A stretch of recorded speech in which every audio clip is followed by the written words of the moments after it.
ahead. And feel free to chime in with questions as we go, because this is a pretty informal one. But I'm just going to start off with the video of how I got into plastics. I meant with your future. Your life. I assume you guys that's can a hear little this. hard to say. Ben. Excuse me. Mr. McGuire. Ben. Mr. McGuire. Come with me for a minute. I want to talk to you. Excuse us, Joanne. Of course. Thank you. Oh, he is Congratulations, such a I look at him and I can't believe it. I simply can't believe it. I just want to say one word to you. Just one word. Yes, sir. Are you listening? Yes, I am. Plastics. Exactly how do you mean? There's a great future in plastics. Think about it. Will you think about it? Yes, I will. Enough said. That's a deal. Here he is now. Here's So much like Dustin Hoffman in The Graduate, I was introduced to plastics as a very lucrative industry, really the future. And so I want to open this future to all of you today because it really is a delight. All right, there we go. So let me introduce you to this. So plastics, or really the term plasticity, refers to a general property really of all materials, but specifically ones that can deform irreversibly without breaking. So we're going to be talking about plastic deformation in general, but really specifically moldable polymers, it occurs to such a high degree that they're actually called plastics because they're so able to deform irreversibly to great lengths. So to fully understand these polymers that are categorized as plastics, we're going to do three different topics. So first, material characterization to actually understand these plastics, then go in a little bit more in detail into actual properties of polymers and what we can learn from this, and finally talk about a number of different types of polymers.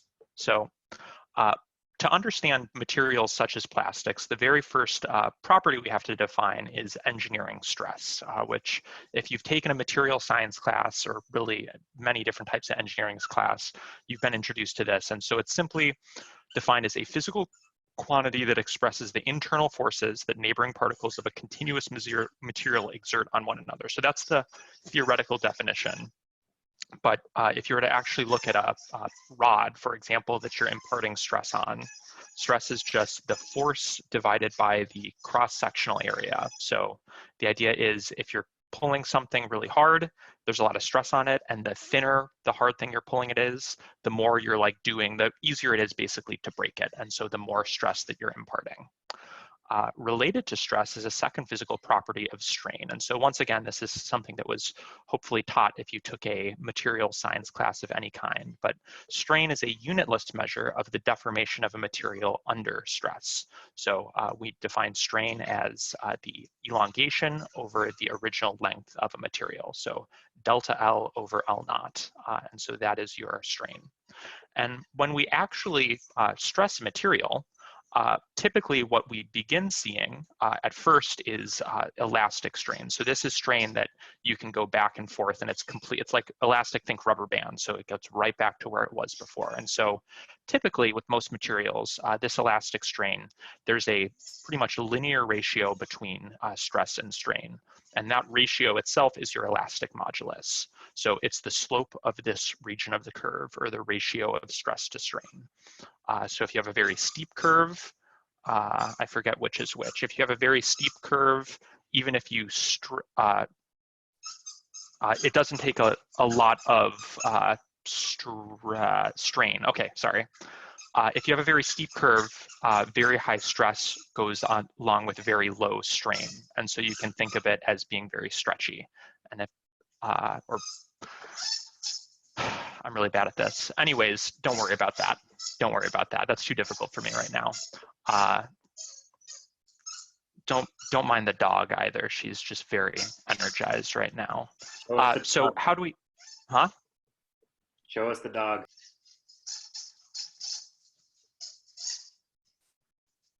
Oh, nice dog. Yeah, she doesn't need anyone to play with, which is a good thing, but also a bad thing at times like this. All right, so in terms of how we actually characterize stress and strain, you can see this universal testing machine right here, which is a pretty common example of how we actually test this. And so exact design really varies substantially, but really what we have here is a load frame. And so this is what's actually holding the machine up. We have a load cell right here. So all this is doing is basically measuring force.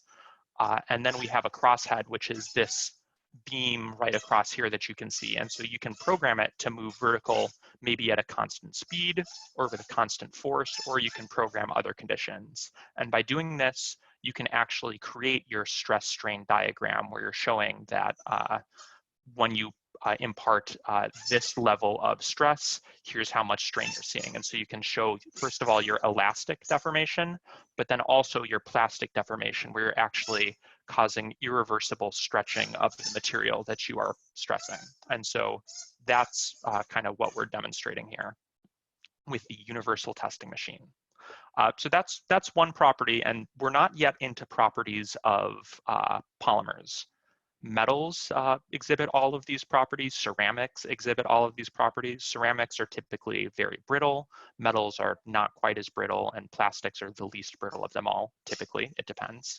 But that's what we have. So what can we learn from these stress strain curves? Well, we can come up with a number of other properties. So for starters, strength is the ability of a material to withstand an applied load without failure or plastic deformation. So when we look at this graph, the higher up we go, the more load that this material can handle, and so the stronger it is. So ceramics are typically extremely strong, especially with compressive forces.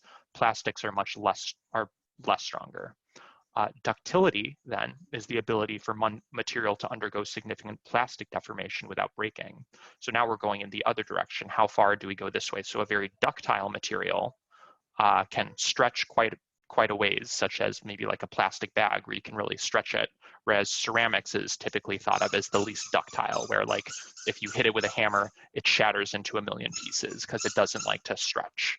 And then the combination of these two properties, so the area under this curve, the integral, you could say, of your stress strain diagram, is your material's toughness. And so the units of this, I believe, are energy, maybe, I don't know.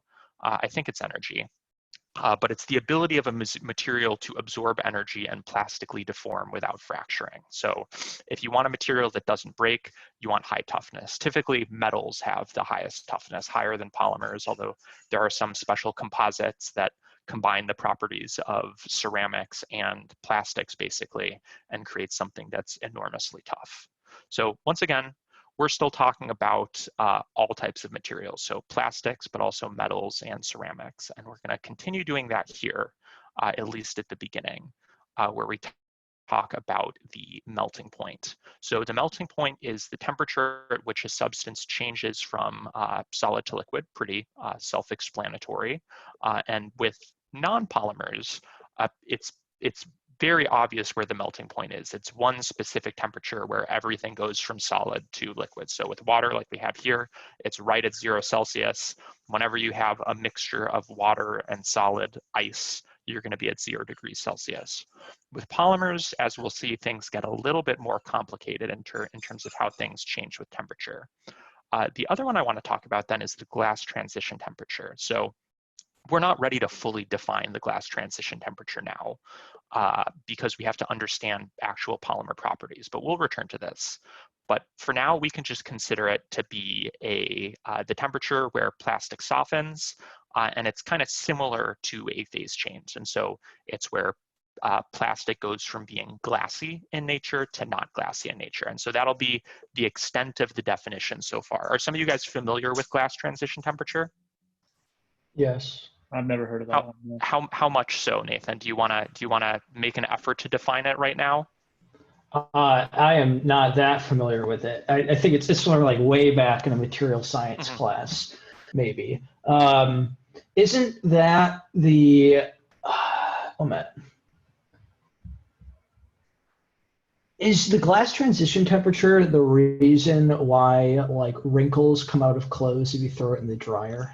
Yeah, it is. It is. And we'll actually get into that. That's actually one of several reasons. Well, it's the main reason, but yes.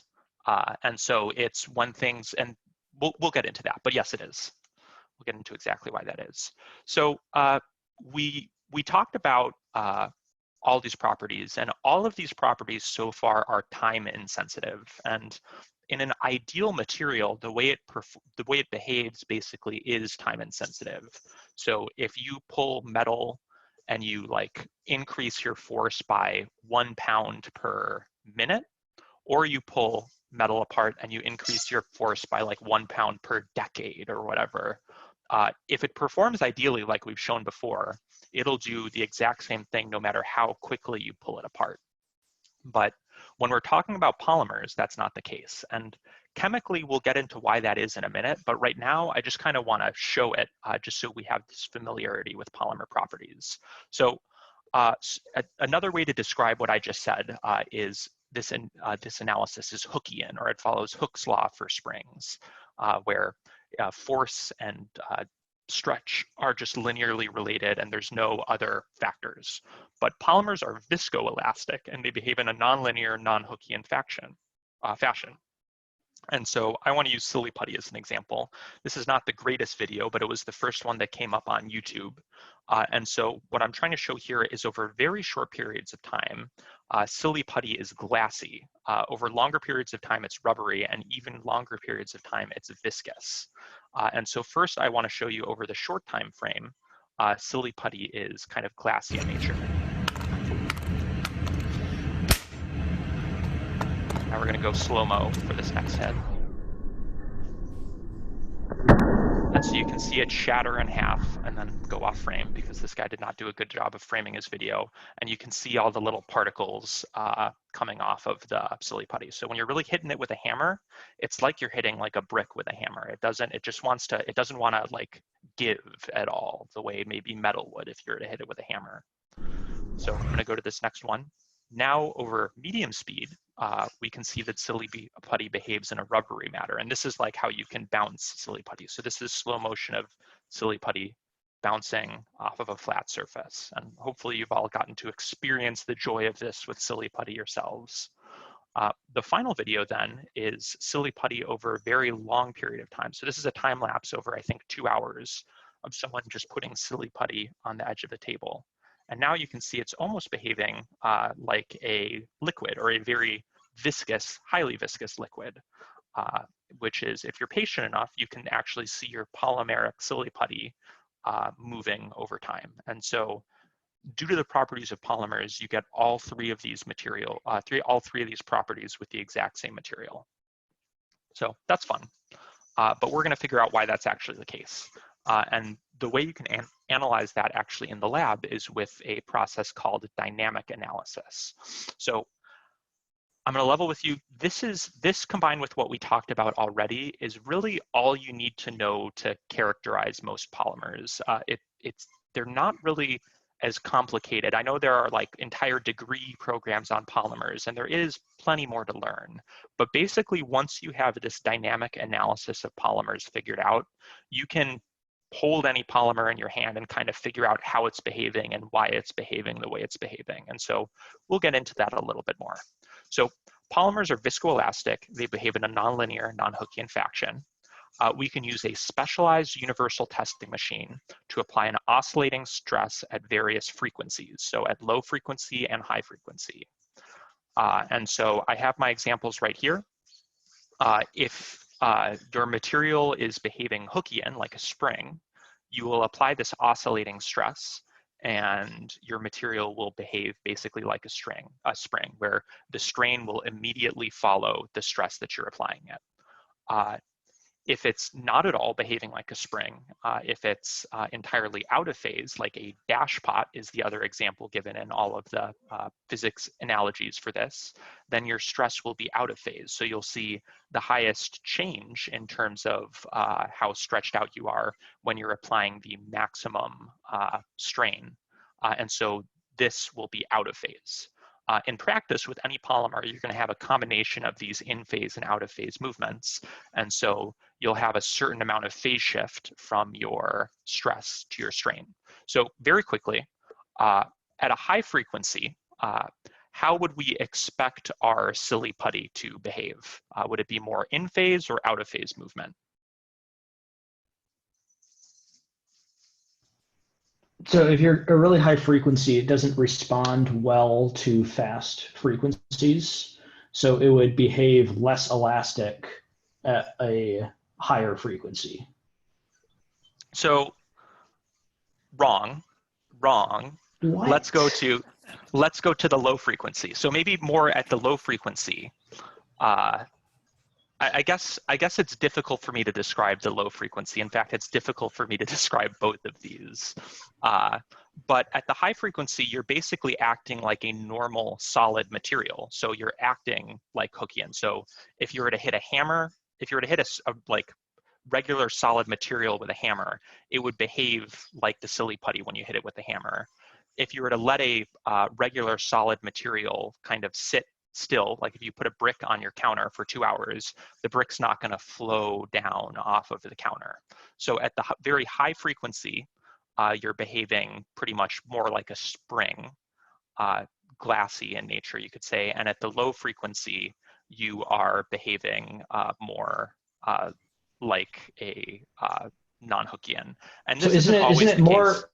Doesn't it act more like plastic and elastic when at high frequency?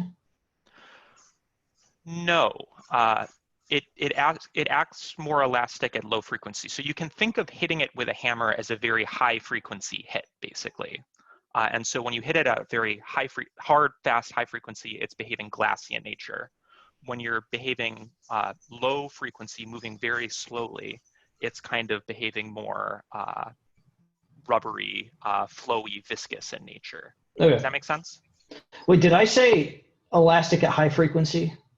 You said, I mean, yes. Yes, oh, okay. Yeah, it behaves like silly putty at low frequency, and when you hit, yes. when you're doing really fast things on it, that's when it behaves more like a solid.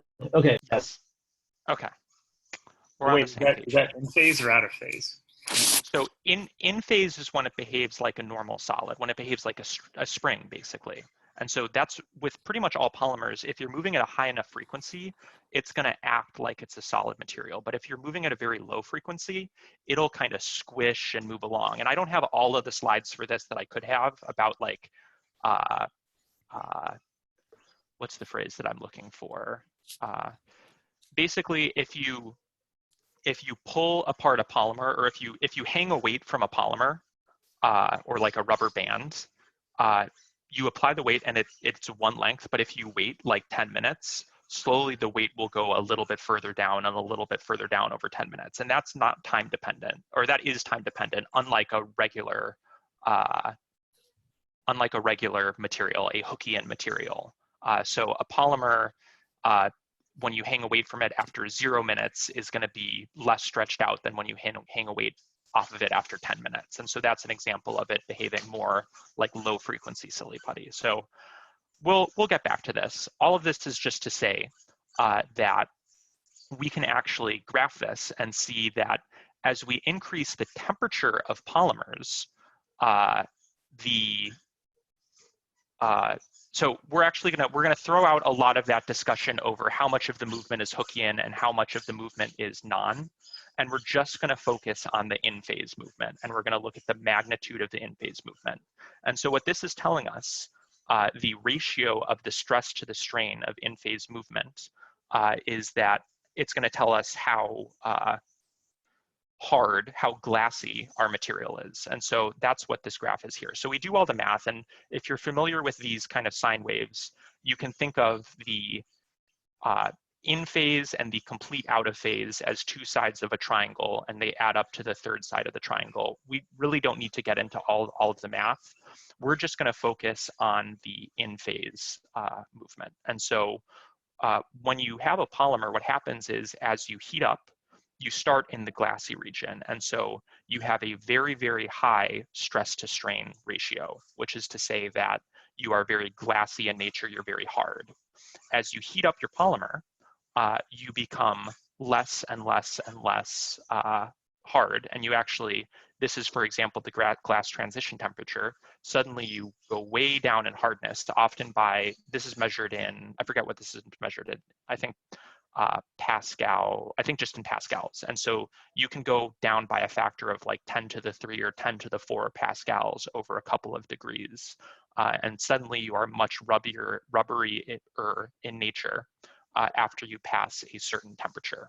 And then at a certain point, you may or may not reach a melting point of your polymer, and then you are truly a liquid.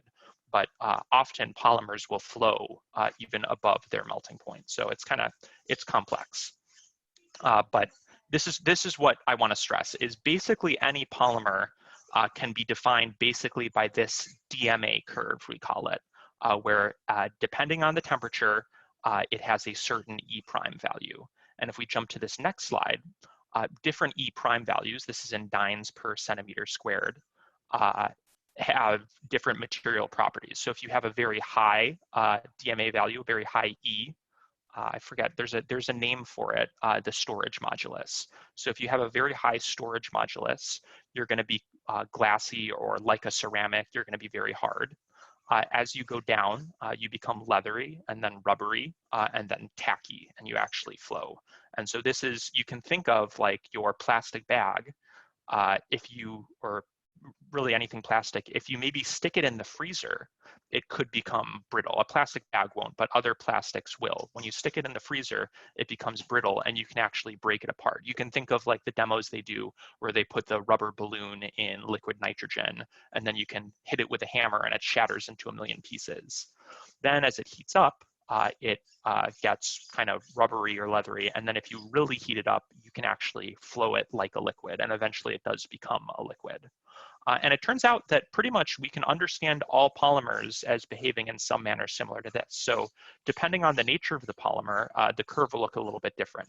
So a semi-crystalline polymer, it maybe has a curve that looks something like this, where you still have it's still pretty stiff for a long time until you finally reach the melting point, at which case there's this big drop off and it no longer is stiff. A cross-linked polymer maybe stays rubbery no matter how much you heat it up, and we'll get into that as well. And so I just wanted to introduce all of this before I dive into the actual nature of polymers. Go ahead. It kind of seems like the transition point from glassy to leathery / rubbery is pretty apparent, but is the transition from the tacky / flow to actual liquid like pretty hard to define, or do we just not care at that point? It is, and we'll get into why it's hard to define. But for polymers, there's not necessarily, especially for amorphous polymers, there's not a smooth transition between solid and liquid.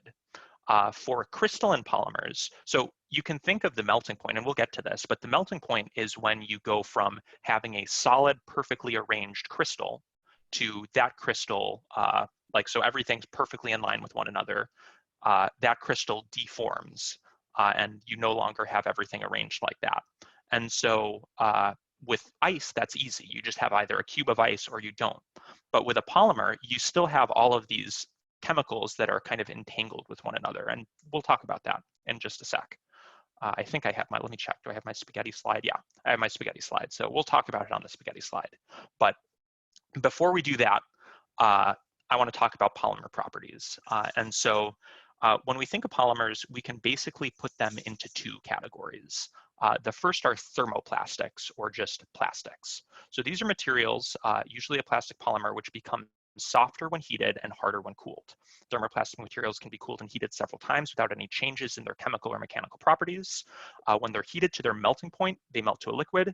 They freeze to a glassy state when cooled below their glass transition temperature. But there is a typically rubbery or leathery area of performance between the glass transition temperature and the melting point. And so, for example, this plastic bag lives its entire life at that temperature. It's entirely between the glass transition temperature and the melting point. Same for your bottle of milk. Interestingly, if you watch the YouTube videos of the bottles of milk where people smash them against their heads or whatever in the grocery store, they split apart like that because you're hitting them quickly and at a high frequency, so they split apart more easily. Just thought I would throw that out there. Elastomers then are often, it's a word used interchangeably with rubber. And so it's a polymer with a viscoelastic properties that has a low modulus of elasticity and a high failure strain compared to other materials. So think rubber band, basically. You can really stretch it very far before anything happens. And so now that we have these slightly better understanding, we're almost ready to talk about chemically the difference between these materials and why they perform the way they do. So first, let's look at a quick categorization of them. And usually in polymer chemistry, this is what's taught first. But in the interest of time, I wanted to go through the material characterization first, just so you were conversant in that language. And so when we look at polymers, we really have a couple of different categories. So first of all, we have our thermoplastics. So this is an example of a thermoplast. And what you'll notice is there's no or minimal cross-linking in a thermoplastic. And so it's a bunch of individual long chains of spaghetti or long snakes are the two examples used. When they're all combined together, they all kind of stick to one another, either because they're entangled with one another or because they're just simple intermolecular forces holding the chains together. And so that's what's keeping everything stuck together. And so below a certain temperature, it'll be solid, and above a certain temperature, it'll be liquid. Go ahead, Nathan. This is kind of related, but for like a non-petroleum based plastic or elastomer, what is like the process for turning that into a polymer? Because I'm thinking like rubber with rubber trees, like what about like the sap itself are they physically like doing in order to get it into a polymer? Yeah, so rubber is really one of the main natural polymers we deal with. There's basically rubber and like wool and spider silk and cotton. So like all of these different, there are all of these different polymers that are turned into natural fibers, which are really natural polymers chemically, and then there's rubber. And so rubber is an elastomer, and it's just formed as is in the rubber tree. That's the chemical you're working with. It's a nice rubbery chemical. So in the rubber tree, it's actually latex, and so it's about 10% of this rubbery elastomeric solids dissolved in water. And so the processing is you get it out of the water. The additional processing, and this turns an elastomer into a thermoset, or begins turning it into a thermoset, is vulcanization of the rubber. And you can see that right here, vulcanized rubber. So what you're doing is you're doing additional cross-linking to the rubber to make it much harder. So we'll talk about that more. So you can imagine with a thermoplastic then is kind of like our putty, where over the very longest time frames, even if you apply a very low force to it, you can slowly get these chemical chains to unravel. And if you really think like on the year's time frame, you could pull very lightly on a plastic and it would slowly stretch. And there's a famous experiment, I think in like the UK, called the pitch drop experiment, where they have this, I don't even know what pitch is, but basically like tar, very, very viscous solids from petroleum distillation. And they have it in a jar, and it's like slowly dripping out of it. And it literally drips once every like 4 years. And there's a website with a webcam monitoring it if you want to watch the pitch drop experiment. But that's the way the thermoplastic behaves. And let's see if I get to this in more detail. Yeah, we'll get to that in more detail.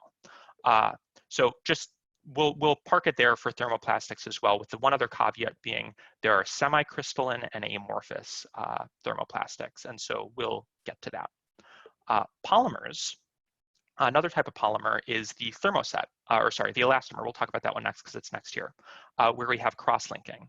So you can imagine if you pull on this elastomer, you can get to a certain distance pretty easily because if you imagine if you were to grab, say, this molecule here and this molecule right here, you could pull them apart to a certain distance easily, and then you would reach a wall basically where you can't pull any further because you're stopped by these cross-links.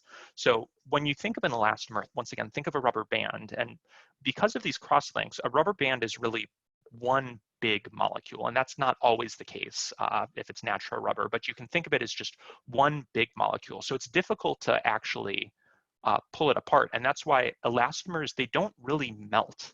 they typically decompose and like burn or like just fall apart before they actually melt, because when you have just one really big molecule, it's not going to melt.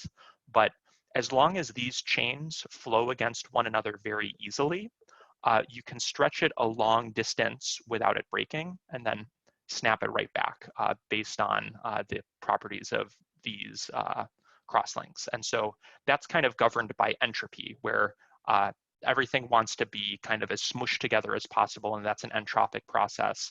But when you pull it apart, you're applying a force and you're kind of undoing entropy. The third example is a thermoset. And so this is where just everything is bonded to one another. And so this is also technically a polymer. But if we jump back to our diagram here, the thermoset just follows this the whole way. It just is a line straight across here the whole way in terms of its performance. So no matter how much you heat it up until it starts decomposing, it's solid like a rock because it has bonds across all of these, whereas with the thermoplastic, we don't have these bonds here. So those are our three classes of polymers. And I like to use the metaphor of spaghetti to describe thermoplastic specifically, where, and I also to describe glass transition temperature in particular. So you can think of this nice warm spaghetti as being heated up above its glass transition temperature. And this is when we get into what actually the glass transition temperature means. So when you're above your glass transition temperature, all of these polymer chains really kind of flow alongside one another without any issues. So the intermolecular forces aren't that strong. And so you can pull out an individual piece of spaghetti without many issues. Meanwhile, this spaghetti that's cold out of the fridge, out of the Tupperware it's been sitting in, all of the spaghettis are stuck together. And so it's much more difficult to pull out an individual spaghetti. It really behaves as one network. And so you can think of it, going back to this one, both of these chemically look like our thermoplastic right here, where we have all of these different spaghetti chains interlocked. But when you're cool and you're behaving more glassy in nature, the intermolecular forces are so strong that all of these individual particles are all stuck to one another. Whereas when you heat it up more, they flow. And that's the same case with rubbers. If you cool down a rubber enough, all of these particles will be stuck to one another. But once you heat it up so that they can flow, that's when it behaves more rubbery in nature, where you get the long stretch that's governed by these crosslinks. So we'll talk about that here in a little bit more nature. So we can actually kind of think about that some. So we'll start with our thermoplastic polymer. So at a very low temperature or at a very short time frame, and that's one of the interesting things about polymers is that low temperature and very short time frame kind of behave the same. So think of the silly putty when you hit it with the hammer. The way it's behaving is it's governed entirely by atomic forces, basically. That's not the right word, but from unit to unit, they're all just stuck to one another. And so it's behaving like a glass. When you heat it up enough, though, past the glass transition temperature, all of a sudden, these things aren't stuck to one another. And so they flow side by side, just like the heated up spaghetti does. And so now you have a much more flowy, rubbery material. And so you have a lower storage modulus and it behaves more like rubber. And then you heat it up so much that it actually starts behaving like a liquid. So that hopefully this black line right here makes some sense.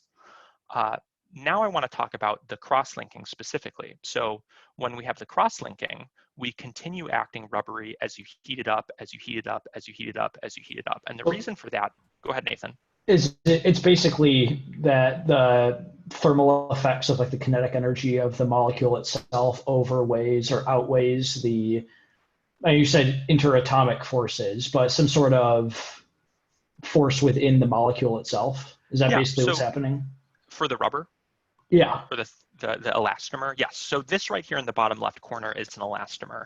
And so you can think that basically we have these bonds. So when we have the thermoplastic, these bonds aren't here. So if we heat it up enough, all of these individual polymer chains are going to want to run away from one another because that's what they want to do. They want to be they want to get away from one another. But when we have these bonds in place, at a certain point, everything's kind of just stuck together. So now we're no longer governed by intermolecular forces in the same way. We're actually governed by entropy. And we don't have to go deep into detail about entropy, but basically no matter how much you heat this up, it's not going to change the fact that we have these links here, here, here, here, and here.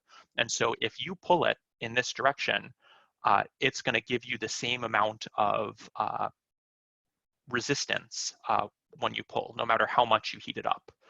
And so that's the property of these crosslinks, because you can imagine once you get to a certain point, you're stuck. But not only that, there's a kind of scale of how much force versus how far you go. And so that's a property specific of elastomers, and it's super useful for a lot of different applications. So because of that, Go do ahead. rubbers generally have larger operating temperatures than other types of plastics? Yeah, and so one of my videos kind of goes into O-rings specifically because those need those high range of operating temperatures, and so that's the big sell of rubber is you want this long range of similar performance. Another material that needs the same thing is adhesives. So for a material to operate as an adhesive, and this was developed by a 3M scientist, I will have you all know.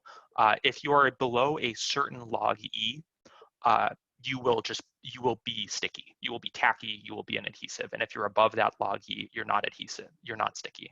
So if you want an adhesive that performs over a wide range of temperatures, you want a very low TG. You want it to, like at low temperature, so maybe -40°C, you want it to drop below that log E. It's called Dahlquist's criterion of a certain temperature. And then once you have a polymer that does that, you want to cross-link it so that from like -40°C to 120°C, it's just below Dahlquist's criterion. And then you have a material that's sticky at all of these different temperatures. So that's how adhesives are actually designed. I want to talk about the semi-crystalline polymer as well. And so this is, when we actually look at a polymer and are talking about crystallinity, this is what we're talking about. So you have these regions where all of your polymer chains are in line with one another and they're stuck. And they're not going to come apart until you reach the melting point of your polymer. And so when you think about it, what you actually kind of have here is a bunch of natural crosslinks in your polymer. So each of these regions kind of are cross-linked and they're not coming apart, just like what you see right here, where you have these areas that aren't coming apart. They're not coming apart until you reach your melting point. And so that's why these polymers, these semi-crystalline polymers, are kind of much stiffer until you reach the melting point. And so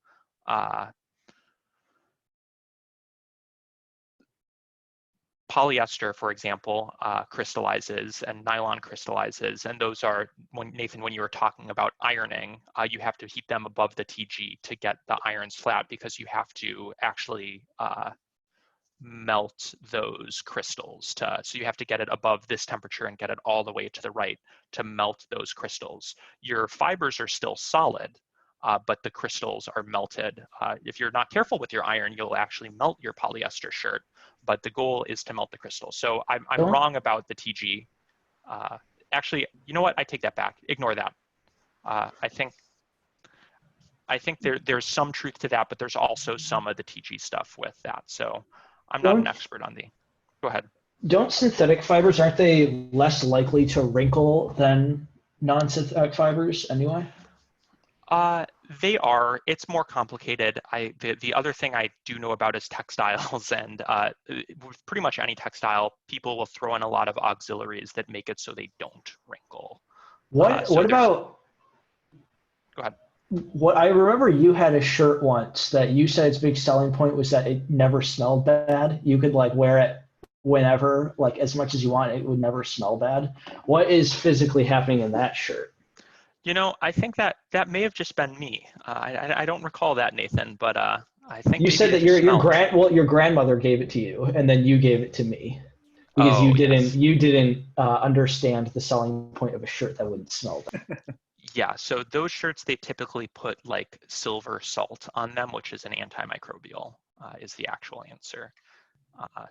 All right, so now that we understand everything about how polymers work, we're ready to actually talk about polymers. So we'll zoom through this because I have a lot of different polymers, but I have right here the actual polymer market and the biggest thermoplastics on the market, but we'll also talk about elastomers. And additionally, we'll talk about special elastomers. We talked about thermoplasts and elastomers, but I showed it on this slide but didn't talk about it, there are in fact thermoplastic elastomers that we will get to talk about. So, all right, polyethylene, number one. Most common plastic in use today accounts for 34% of plastic on the market, mostly used for packaging like plastic bags, plastic films, geomembranes, containers such as bottles, but there are a lot of different grades of polyethylene. So there's ultra high molecular weight polyethylene, which is much stronger.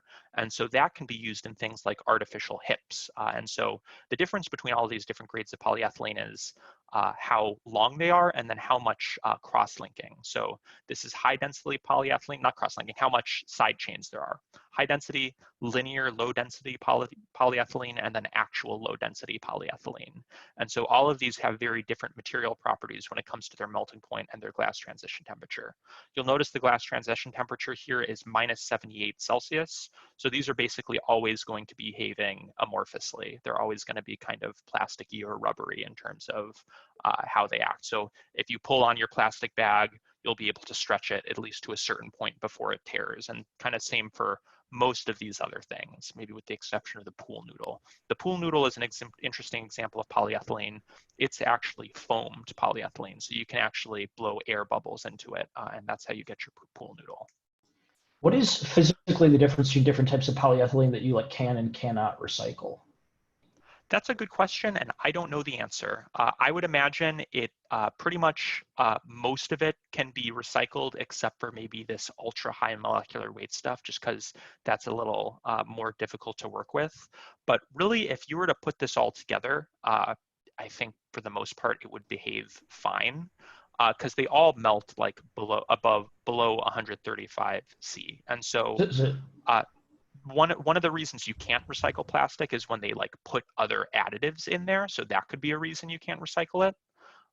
But yeah, so one of the fun things, and this isn't polyethylene, but in the carpet industry, they make all of their polyester carpet from recycled bottles. And if you actually look at the carpet fibers before they've been dyed, they have a very slight like day glow green tint to them. And that's from like your day glow green like Mountain Dew bottles or whatever. And they try to filter as many of those out as they can beforehand, but there's just a very slight green glow to the white fabric before they actually apply the dye. Because it's recycled. And so like if there's pigment in this, it's typically, it's less valuable for recycling. But polyethylene recycling, I feel like typically they make like park benches out of that. So they don't care too much about what's actually in there. So melting point 115 to 135 C, glass transition temperature 120 to 78, and this is what it looks like. If you go like super low chain of this, it's just wax. But as you get longer, it becomes polyethylene. So they're the same thing, just different chain length. Polypropylene, you're introducing now an extra methyl group into this. And there are a number of different ways you can have polypropylene. This is a German chart because it was the best one out there, but I think you can figure it out. You have your atactic polypropylene, where it's basically random side to side where your methyl groups are. And this is like chirality from your chemistry classes, which I certainly didn't enjoy. But it's the idea of you can have like right-handed chemicals or left-handed chemicals. And so atactic, it's random every time you add one on, whether it adds on to the right or left. You can also have syndiotactic, where it alternates right, left. And you can have isotactic, where you have like left. And so you'll notice atactic doesn't have a melting point, and that's because it doesn't crystallize. And so when you don't crystallize, it's fully amorphous. So as you heat it up, it just gets runnier and runnier, but there's no actual phase transition from solid to liquid. It's just always amorphous. With your syndiotactic and isotactic, though, you do have a melting point because this does form crystals. So like polyethylene, but it's slightly harder, more heat resistant, used in a wide variety of applications. So it has some more kind of back and forth strength. So it can be used in like Tic Tac lids, can be used for chairs. It's used in diapers. For diapers, they have to introduce, at least for the absorbent part of the diaper, additives that make it absorbent. And so there's a lot of chemistry there. And then like, for example, films for labels. So you can either print on these, or you can also deposit aluminum onto these. So a thin aluminum layer will make your polypropylene completely water tight. So when you have like your ramen, you're not going to have water attacking your ramen because it can't pass through the aluminum layer that you coat onto here. So polypropylene. Now we're into polyester. So, oops, polyester is a category of polymers. There are a number of different polyesters, but PET is the main one. And so PET is what I have right here. It has a melting point between 240 and 260 and a glass transition point between 67 and 81. So Nathan, as I was saying, you are heating it up above its glass transition temperature. So you're not doing anything with the crystals, and we'll get to that later for polyester. But PET is used in a lot of different applications, but primarily fibers is the big one. So I got carpet right here, but in addition, it's used for like actual fabric. It's also used for bottles, and it's used actually quite a bit, cords for strengthening tires. So you have your rubber in your tire for its kind of rubberiness, but you also have these polyester fibers in here for strength. And so those two kind of combine their properties, so your tires are less likely to break. And then I got the little guy ironing here to show that property. Another one used for fibers is nylon. And so this is like the high-end fiber material. When it was first made, it was primarily used for stockings because it behaves very similar to silk in terms of its strength, even though it's very thin. However, it's used in a lot more applications now. So like your high-end jackets are typically nylon, your climbing rope, and your Lululemon leggings. This has some spandex incorporated in as well, but it's typically mostly nylon. But nylon is just one type of polyaramid, and an aramid is let's see if I define what the bond is. No, I don't, but it is this bond between a nitrogen and a carbon with an oxygen bonded right here as well. So we have that in our nylon 6 and our nylon 6,6. Other examples of polyaramids include spider silk or silk, as well as wool from your sheep. So all of these are polyaramids, and they're all known for their pretty decent strength. Next polymer would be polycarbonate. This is kind of the strongest polymer out there, one of the strongest polymers out there. It's just super tough. And so when we talk about that curve for toughness, it has a lot of area under it. And so it's used as an engineering material. It's used to cover your CDs. It's used for safety glasses. It's used actually for building. So this is a polycarbonate wall, more or less. And then it's used, this is, I think, the largest injection molded piece of polycarbonate is this dome for some sort of airplane. I forget which one, but it's all one big piece of polycarbonate. We had on our boat, we once had, I believe it was a piece of polycarbonate, a big old piece of polycarbonate that was used as a view screen up on our sail shatter. It was like, I'd say it was about 2 inches thick, and it completely broke in half because of the weight of water that hit it. Wow. Yeah. Just to show you how strong water is. Yes. So, and you'll notice polycarbonate, okay, so its glass transition temperature is 147 C. So these polycarbonate polymers, they're strong, and these are like some of the strongest materials in terms of toughness, but they're brittle, they'll snap. Unlike other polymers, they will snap in the right conditions. So the difference between this and metals is you can, through like, if you don't hit it too hard or too fast, it will like absorb quite a bit of the impact. And in fact, polycarbonates are known for scratching pretty badly because that's them kind of absorbing the impact because they're a polymer. And so typically polyurethanes get an even harder coating put on top of them, but they'll snap, yeah. So here's, PVC is kind of a weird one because PVC can be kind of more rubbery in nature in some cases, depending on how it's made and what additives are in there. But PVC is the third most widely produced synthetic plastic polymer because it's super cheap to make. It comes in two forms, rigid and flexible. And the flexible one is the slightly rubberier one.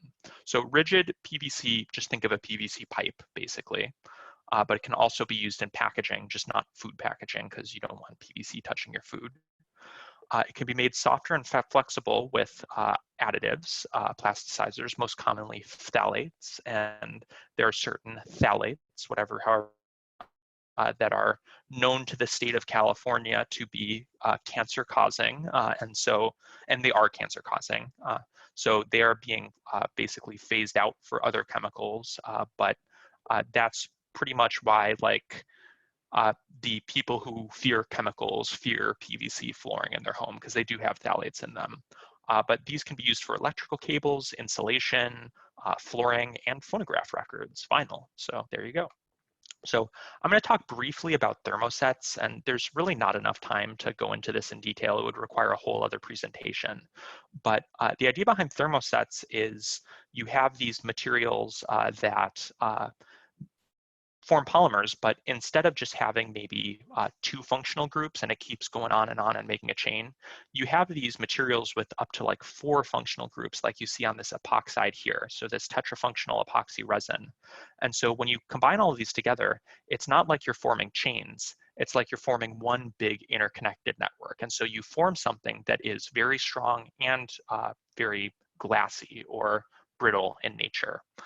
So polyurethanes, vulcanized rubber are both thermosets, but also a number of formaldehyde-based resins. So in terms of industrial processes, all of these are huge industrial processes that a lot of people don't know about. But this is where formaldehyde goes. So making like your melamine plywood, more or less, or making your lab countertops. This is a melamine resin, this is a phenolic resin, but the idea is you have these OH groups, I believe. Let's see, yeah, you have these, well, you don't even need the OH groups. Basically, you're bonding some sort of group together with formaldehyde. And the reason formaldehyde is so nasty is because it'll bond to just about anything. And you don't want that in your body. You don't want everything getting bonded to itself. But when you're making these polymers, formaldehyde is super effective at forming these thermosets. So phenolics, you can also make these balls with these pool balls with phenolics, but then the other thermoset is this epoxy resin. So yeah, at least some epoxy glues are thermosets. So now I want to talk about rubber. So rubber is a little bit different. You get it from trees. And I talked about the process, but basically there's a lot of cross-linking in rubber, so it is a elastomer rather than a thermoset. And so you get this milky latex from the tree, and then you can form it into latex gloves, latex boots, tires, and then if you want to make it harder, and you don't necessarily need to turn it into a thermoset, but just increase the level of cross-linking, you apply sulfur to the rubber and you heat it up, and it does this process called vulcanization, which makes it very hard. Another form of rubber, or something that is rubbery in nature, is ethylene vinyl acetate. So this is quote unquote man-made rubber. It's a combination of ethylene and vinyl acetate, as the name would suggest. This is, we talked about ethylene, but basically if you throw some vinyl acetate in there, what you get is something that behaves very similar to rubber. It's not the same, but it behaves similar. And so an example of this, for example, is hot glue in your hot glue gun. But this is a chemical that's formulated into a lot of different things. So when you look at your like caulk or grout, typically there's some amount of ethylene vinyl acetate in there. So really anything that is sticky, there's a good chance there may be some ethylene vinyl acetate in there. But also these pool floaties, these Crocs, they're all EVA that's used in a zillion different applications. Polyurethanes are another. So now we're going to talk about thermoplastic elastomers. So polyurethanes, they can be made into a thermoset. So the way you make a polyurethane is you connect a polyol, so an alcohol group, with an isocyanate group. And we don't need to go into exactly what that chemistry is, but basically these two groups are each very stable on their own, but when you combine them together, they really like to bond with one another. And so there are a lot of chemicals that are like tri-isocyanates or quad isocyanates. And so when you have all of these isocyanates together, you get a thermoset like we talked about on the last page, because you have these chemicals with 4, 5, 6 functional groups on them. They all just connect to alcohols, connect to one another, and they get stuck in place. But you can also have You can also have chemicals that have hard and soft segments is the idea. And so your isocyanates are very hard. Your polyols are typically long and very soft. And so what happens is they all kind of stick together and like to hang out with one another. And so all of your isocyanates are hanging out with one another and they're all stuck to one another. And they act like a natural cross-link in your network, in your polymer. So if you heat this up enough, it'll behave like a thermoplast because these cross-links will come undone and you can melt process it just like anything else, unlike rubber, which is very difficult to process. However, when you cool it down below a certain temperature, it begins acting like a rubber. And so these thermoplastic elastomer polyurethanes are used in such things as phone cases, the bottoms of your shoes, these wheels. I found a cool product bulletin that says these thermoplastic polyurethanes are used in roller coasters, mining monorails, automated guided vehicles, and automated warehouses. So basically very high-tech wheels. But the other type of polyurethane, the thermoplast polyurethane, is commonly made into foams. So you can think of sponges, especially sponges not made in the United States. Those are typically polyurethane foam, as well as like this insulation foam. And then one other thermoplastic urethane is these styrenic block copolymers, and they're called Kraton, that's the brand, and they're kind of rubbery in nature. And so what they have, and we didn't have time to talk about block polymers, but block polymers is a long chain of one polymer bonded to a long chain of another polymer, rather than interspersed randomly. And so you have a whole bunch of styrene, a whole bunch of something other than styrene, and then a whole bunch of styrene again. And all of these are kind of the exact same length. And so when you actually look at it under an electron microscope, all of the styrene groups like to hang out with one another, and all of the non-styrene groups are connected with one another between here. And what happens because of entropy is you get all of these uniformly distributed dots. And there are a lot of different ways this can be distributed, but it's a very cool property of the polymer, and it makes a very tight window of performance. You can get exactly the rubber performance you want depending on how you formulate this chemistry. So again, a whole like maybe three symposium could just go into all the styrenic block copolymers, but we're obviously not going to do that. So that's, I believe, it for polymers. Do we want to go long and talk about polymer processing, or do you guys really want to see the debate? I'm not planning on watching it, but I won't speak for. Nathan, if you want to drop off, you can watch the recording too. It's really up to you. I got some fun polymer on. processing. I'll stay on. Okay. All right, so we'll go through these pretty quick. So then for polymer processing, so this is how we actually make stuff out of polymers. And typically the main thing that's done with polymers is extrusion. So a polymer starts as plastic pellets. When you buy it at the polymer store, you get these resin pellets that are very easy to handle. And so what you do is you push them through this barrel with a screw. It can be a single or a twin screw. And they slowly melt, they slowly pressurize, and then you're finally able to push them out of this die at the very end. So this is how pretty much all thermoplastics are processed. So one very simple example of this is cast film. So you have your extruder and you have a die at the end that's a very long, thin opening that a film comes out of. And so it comes out basically kind of liquidy, but you cast it onto a drum and it cools down very quickly on the drum. And you're able to stretch it and you're able to, in both directions, and then finally wind it up. So I have a quick example video here to show.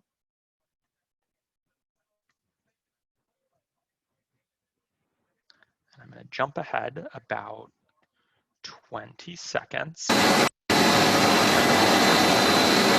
And so this is a die. Are we good now, volume, Nathan? Okay. So this is the die, and you can see the polymer coming out of here and going onto the casting wheel. So this is actually what it looks like. YouTube is fun for plastic processing because all of these different companies in Ahmedabad or in India or in China, basically they're companies that these aren't their lines, they sell these lines. So they will sell this entire film line to you wherever you want it installed. And so they just have videos of what their lines look like. So if we jump ahead, you can actually see them actually collecting it. So this could be saran wrap, this could be one of a million different things, but that's a cast film.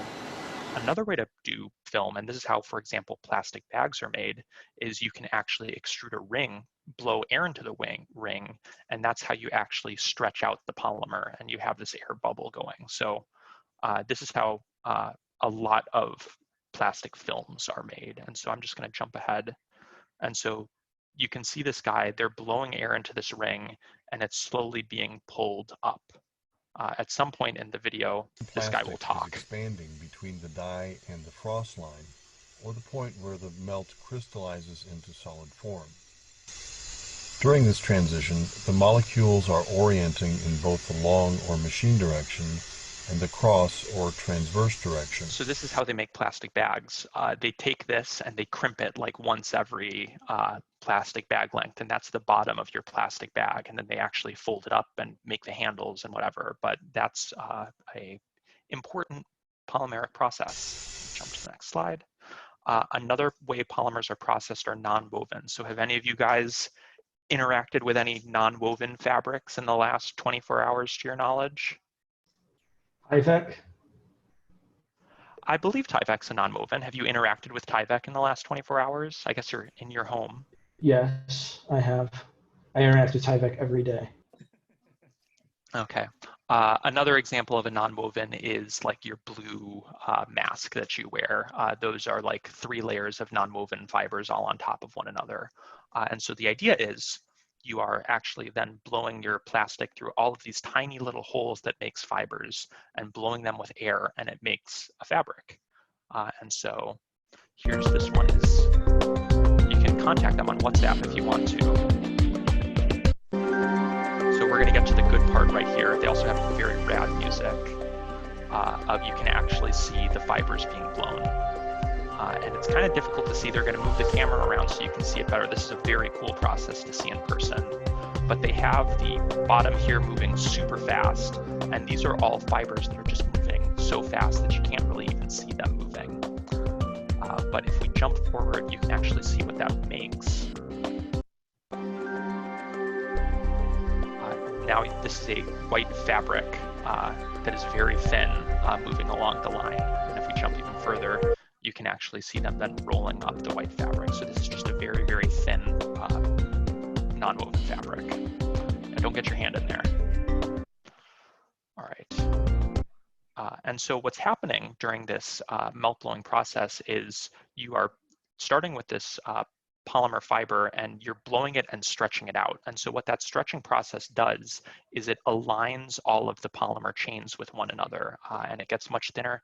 And these polymer chains being aligned with one another forms a lot of crystals, and it makes it much stronger in that direction because everything's kind of stuck with one another. And so that's why your fibers are so strong. So that's non-wovens, but in terms of like the actual fibers you make your shirts out of or any clothing, just mute this entirely, but you have this melt spinning process where you actually extrude and you have a spinneret that polymer comes out of, and then you stretch it and you wind it up. So this is polymer being loaded at the top of the extruder. We can jump ahead and you can actually see polymer. It's hard to see, but polymer coming out of all of the different holes. And you may see this, you'll realize, okay, these are much thicker than the fibers on my thread. Typically thread that you like make a shirt out of is maybe like 78 individual fibers all bundled together in one line. And so they're kind of gathering that up. What this woman is holding is basically a very, very fancy vacuum cleaner that is sucking up the fiber as quickly as it's being drawn out. So that's how she's able to, you can see this wheel is spinning very fast, but she's able to just kind of hold on to this thing. And so she finally then winds it onto the winder, and you can see the winder operating. And this will, I believe, pull in the fiber at approximately 3,000 meters a minute. So it's spinning very quickly. And so you can see this moving just back and forth, slowly depositing the fiber onto the roll. So that's how you get pretty much any fiber. And so there are factories, I've been to one of the factories where they just have literally 200 of those machines all running side by side or more. And so Then the last one I wanted to show for plastics is injection molding, which is pretty straightforward. You still use an extruder, but you actually press the plastic in. You then pull your piece out, eject the part, and repeat. So it's kind of as simple as that. Now I want to talk about rubber as well. All I have to say about rubber is processing it. Processing it seems like a huge hassle because you can't really melt it the way you can melt. You can't really melt it the way you melt thermoplastics, and so everything has to be it has to be kind of held together the whole time, and it just makes it more difficult. So typically the first step is you kind of grind it into little pieces, and so that's what they're doing here. I think the guy's The about to kneading start process talking. generates heat, which softens the rubber, making it easier to form into dough. So they're kneading it into a rubber dough, but they're also like kind of grinding it into little The cubes. kneader spits out rubber dough chunks. And then the next process is calendaring, where it's actually made into like a thin film. So we'll jump ahead to the guy running the calendar machine right here, which also seems like a huge hassle. Into wide, thin pieces. He slices the strips and bundles them. In this form, it will be easier to control the weight of the rubber in relation to chemicals that are added next.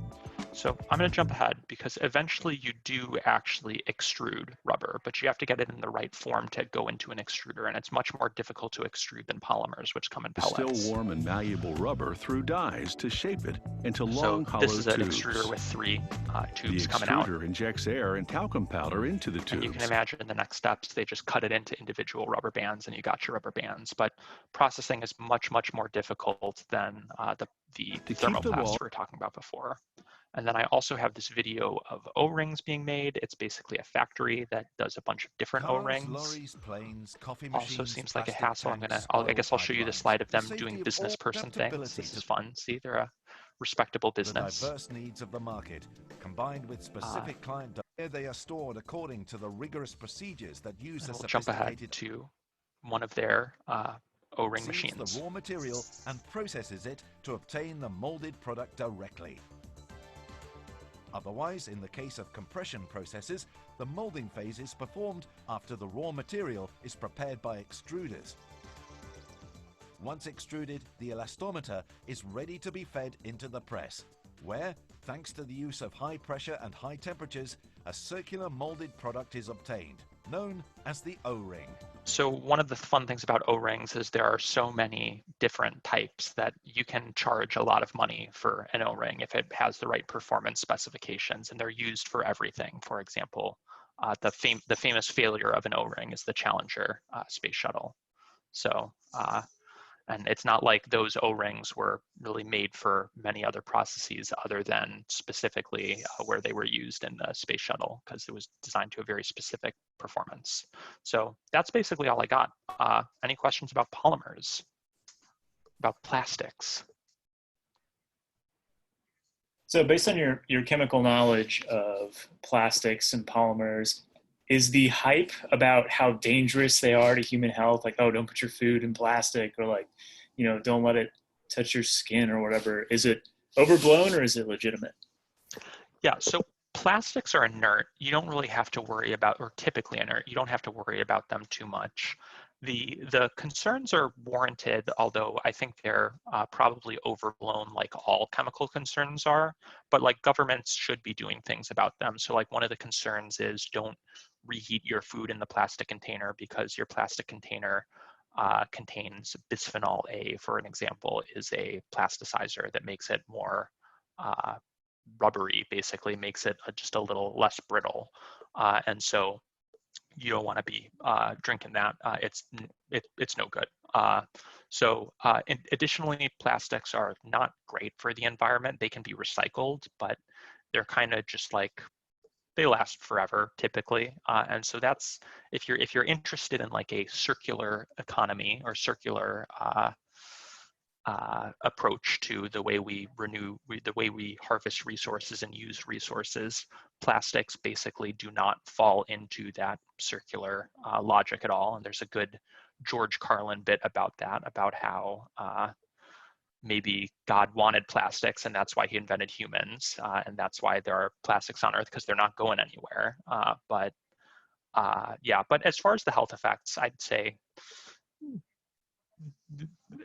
the concerns are typically based on reality, at least, even if the concerns themselves are overblown. So on that same kind of, I guess, you brought up the recycling of plastics. You hear like a lot of stuff about, oh, you know, like you can recycle this plastic, but not this one, or it doesn't matter unless you have a facility or like a means of depositing plastic where you separate it by the different kinds. Like mixed plastics are effectively just thrown away, even if they say that they're recycled. Yeah, and the other concern with recycling, as I mentioned, is there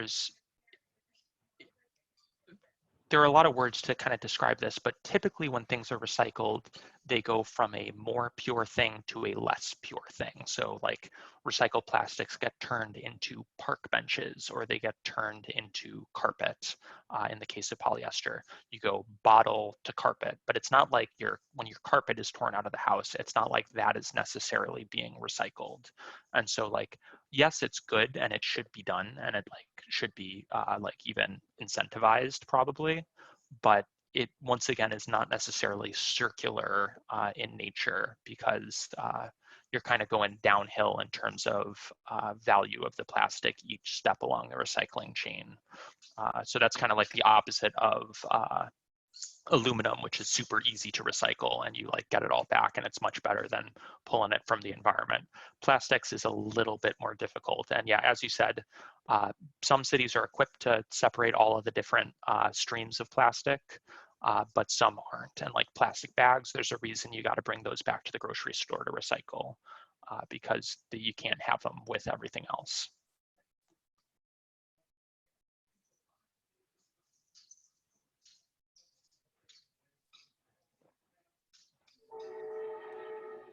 I hear a train.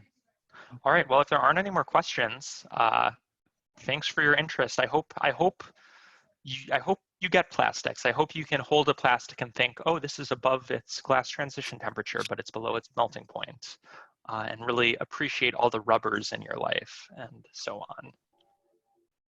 All the elastomers in your life. A lot of rubbers in some people's life.